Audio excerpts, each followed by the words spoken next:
Jocko. Is this next question? Yes. Okay. How do you shift your mindset from individual contributor to manager? Growing a company from nothing to something required being an individual contributor and getting a lot done with a little. But as we grow, it's clear that I need to hire people for specific roles and accept that I can't do everything. I'm very used to getting stuff done and doing everything myself, and it feels a little weird trusting someone else to do it. How can I shift my mindset to appreciate being a manager over an individual contributor?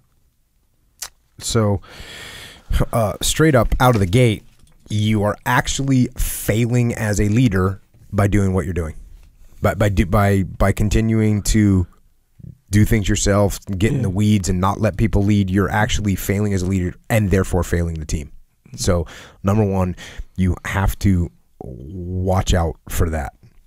And by the way, that means the more time that you spend in the weeds getting stuff done yourself because you're so perfect, that's the less time that you're thinking about strategy. That's the less time that you're thinking about, what's going to happen tomorrow and future operations. And that's not good to be in that situation. So, first of all, you need to build the trust with these people. You don't have to give 100% trust to someone out of the gate. If we're in a company and I hire you and I'm going to have you doing some task, that doesn't mean I say, hey, Echo, here's the task, go do it, and now I'm just going to walk away. Right. I don't even know you. I don't know how well you can do the task. So I'm going to say, hey, Echo, here's the task. Actually, watch me do it. Okay, you've seen me do it. Now I'm going to watch you do it. Okay, cool. You seem to be doing that pretty well. I'm going to come check on you in 2 hours, see how it's going. Come back 2 hours. Next day, I check you once every 5 hours. Next day, I check you in the morning, and I check you once in the afternoon. Next day, I just check you at lunchtime. Maybe 2, 3, 4 days later, I check you once every other day. Pretty soon, you're good to go. And guess what I'm doing? I'm doing something else. Yeah. Doing something that I should be doing. I built the trust. I confirm that you know how to do it. You trust me because now I trust you. We're building some team and some relationship. So that's all good. So to the original point, I think the way that you shift your mindset is to recognize that micromanagement is actually failure. No progress is made while you're micromanaging. The longer you are micromanaging someone, the longer it takes for them to develop as a human being and as a useful person in your organization. Every minute that you micromanage someone is a minute of them not thinking for themselves. Is a minute for them not taking ownership of something. Because if I'm micromanaging your task, you're not taking ownership of it. If you're not taking ownership of it, we know where that leads. So, let people learn, let people lead, and to not do that is failing. Don't fail. One time when I was young, in Hawaii, you get your driver's license at 15. Dang. I don't know what it is now. That was a long time ago, obviously.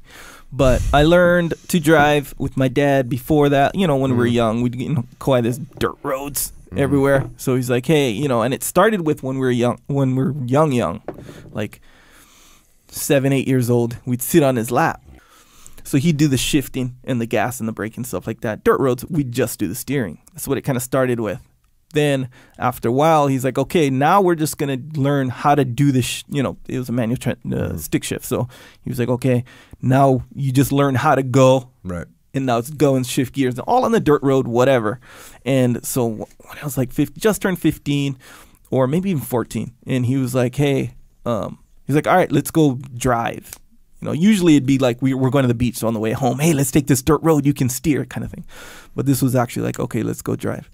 So I'm like, all right, but he plops me in the front seat and he goes, all right, take us there. And we were going wherever we were going, down to the beach. He's like, all right, take us there. I was like, dang, I don't know, bro. I've steered before. I've shifted. I haven't done the whole thing all at once, but he was sitting right there. He just said, take us there. I was like, dope. I took him there, whatever. He didn't critique much, but I got there and he just kind of let it happen. It was the same kind of thing where first he's checking my steering. Then he's checking. This is over time, though, the years. Got you dialed. And after a while, it's like, boom, he still doesn't. He's still managing. He's right there. He could slide his foot over to the brake if he needed to, I guess. If needed, yeah. Put his hand on the wheel, steer you away from the oncoming truck. If need be, if needed. And at the same time, he's letting me make little micro mistakes. Yeah, I hit the curb a little bit. No or never hit the curb. It was more like, stick shift. You do it too much, or and he let that happen. Because that's my thing to figure out, the feel, because each car is different. Truck, and that's cool because that's actually good. One time, we were going on an operation, my first deployment to Iraq, and we were driving a far distance through cities we'd never been through before, and we got turned around in the city, and we had a far way to go to our objective. It was a kind of a high-profile operation, and where we stop, and I hear the call on the radio like, "All stop," and I say something along the lines of, "What's up?" And the point man, which is the lead nav in the vehicles, he comes up on the radio. He's like, I'm trying to get my bearings. Like, little stress in the voice. I walk up, so I get out of my vehicle just to make sure. And this guy's one of my bros, and I walk up to the vehicle, and he's in there, and I could see he's flustered.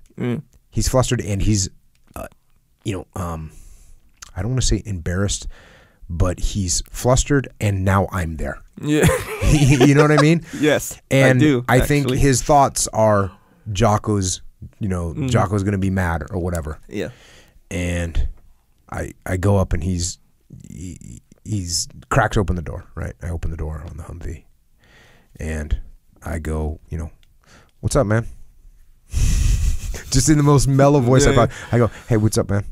He goes, I don't know where we are. And I was like, "Cool, man, we'll set security. Let me know when you got it dialed." And he's like, "All right, cool." Yeah. And that's what we did. So cool. And it took, like, you could see his face, like he just turned back to the computer, he started working. But when I walked up to him, you could see that he was panicking. Yeah. Because, we had a bunch of vehicles. You got 7 vehicles with us, and they're all driving around, and now you've done 2 laps around. It's not fun. And there's... And you make it through and past the enemy one time, you got away with it. Cool, yeah. Now you went by him 3 times, pushing it, son. Not cool. Yeah. And everyone in the whole troop is sitting there in the vehicles going, "Hold on, jackass is going to run us by this checkpoint again or by this thing again." Yeah, all of us. So, but yeah, I just went up. "Hey, bro, what's going on?" Yeah. "I'm just trying to. I don't know where we're at." "Okay, we're gonna set security. Let me know when you got it figured out. We'll be good." So good, man.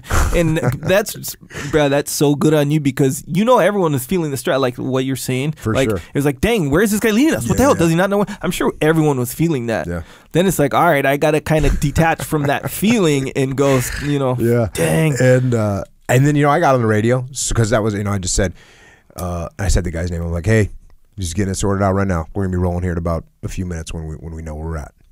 And everyone's, set security. Boom, done. Dang.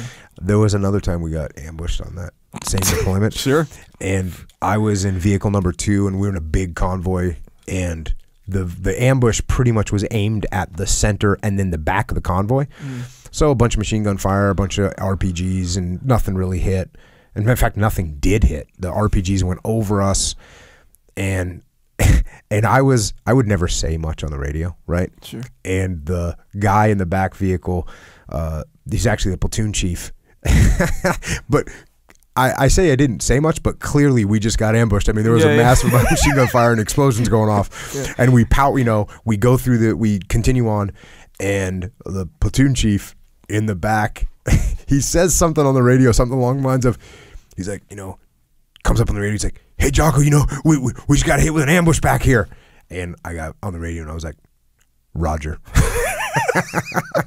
and it's like, it's it, and everyone goes, "Okay, I guess we're all right." It's like all good in the hood. You guys are crazy, man.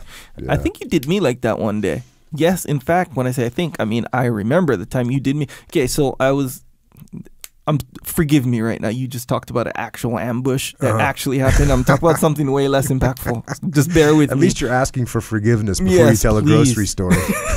No, it was actually this podcast we had recorded like a week or something early. So I was like, boom, let me finish the whole thing, get it ready to get pushed out. All I need, it was done. All I had to do is press the button to make it live. That's all I had to do. And this was like a week. I think it might have even been 2 weeks in advance. Wow, those are the good old days. Yeah. It's not like it. But and then the day came. It was so done and out of my mind. The day came and I was just like, hey, I don't know. It's not on my mind. So long story short, I didn't do it. Mm-hmm. So you wake up. I didn't press publish. It was ready to go. Yeah. Anyway, so I wake up in the morning and I see message. A bunch of Twitter posts. Right. I understand that, but I got a text message. I think there might have even been a phone call. Oh, no. It was a phone call and a text message from you. I was like, this is this is something, I'm like, all right. What does Jocko want? Did you know what it was? No, I had no idea. It was out of my mind. I was like, oh, something obviously is something, I get it this early in the morning, by the way. Yeah. So I look at it, and so I listened to the voice message first, and it was you all coming like, hey, Echo, how's it going? Good morning. So he goes, just to sort of let you know, it's Wednesday. We have that podcast we recorded. That's supposed to be going on right now. So whenever you can, whenever you're ready, go ahead and post that. And it's like, but it wasn't like all the Twitter posts. Where's the podcast, bro? Where's the podcast, slacker? All that. And then there's Jocko's like, hey, whenever you're ready, it's all good. I didn't know what happened. Maybe you're under more stress. Hey, never know. You got to think when you're in a leadership position. Not that I'm like the leader here, but if you're in a leadership position, you don't know what someone else is going through. Maybe you had some technical issue, and I'm like gonna call you up and be like, well, where's that thing? And now you freak out even more. Making it worse. Yeah. I don't need to make it any worse. There's something going on. Like you were sleeping. Or whatever. I didn't want, but you always think about the perspective of the other person that you're dealing with, and you don't want to escalate things. Yeah. That's not going to help. Yeah. Just de-escalate. Hey, man, just wondering what's up. If you need anything from me on the podcast, maybe we need to re-record it. I don't know. No big deal. Let me know. I'll be over. That's what we're here for. Kind of like when two people shouting at each other and you chime in and say, stop shouting, and you're shouting. It's kind of that. Now you got three people shouting. Yeah. Yeah. Messing it up. Anyway.